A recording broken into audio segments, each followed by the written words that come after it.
একদিন দুই বন্ধু বাড়ি থেকে বেরিয়ে জঙ্গলের ভেতর দিয়ে গল্প করতে করতে যাচ্ছিল। গল্প করতে করতে তারা যে গভীর জঙ্গলে ঢুকে গেছে তারা সেটা বুঝতেও পারেনি। হঠাৎ তাদের সামনে এসে হাজির হলো এক ভাল্লুক। তারা হঠাৎ করে ভাল্লুকের গর্জন শুনতে পেল। এরপর ভাল্লুকটি এগিয়ে আসতে দেখে তারা ভীষণ ভয় পেয়ে গেল। বিপদ বুঝে এক বন্ধু ভয় পেয়ে তাড়াতাড়ি কাছের একটা বড় গাছের ওপর চড়তে চেষ্টা করলো। অপর বন্ধু গাছে চড়তে জানতো না। এটা জেনেও বন্ধুর কথা না ভেবেই সে নিজের আত্মরক্ষার চেষ্টায় নিজে বড় গাছের ওপর উঠে পড়ল।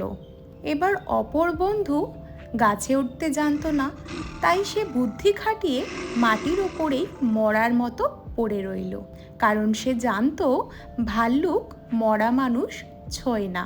ভাল্লুক তার কাছে এসে তার নাক, কান, মুখ, চোখ সব কিছু পরীক্ষা করলো আর ভাবলো লোকটা মনে হয় মরেই গেছে, তাই পাশের বনে চলে গেল। ভাল্লুক বনের ভেতর ঢুকে গেছে দেখে অন্য বন্ধুটি গাছ থেকে নেমে বন্ধুকে জিজ্ঞাসা করলো, বন্ধু, ভাল্লুক তোমাকে কানে কানে এসে কি বলে গেল? শুয়ে থাকা বন্ধুটি তাড়াতাড়ি দাঁড়িয়ে উঠে হাঁফ ছেড়ে বাঁচল।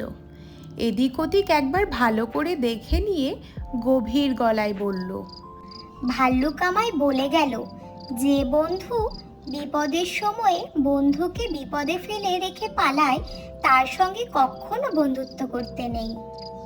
এই বলে দুই বন্ধু পৃথক হয়ে গেল। তো ছোট্ট বন্ধুরা, আমরা এই গল্পর মাধ্যমে কি শিখলাম? বিপদের সময় বন্ধু চেনা যায়।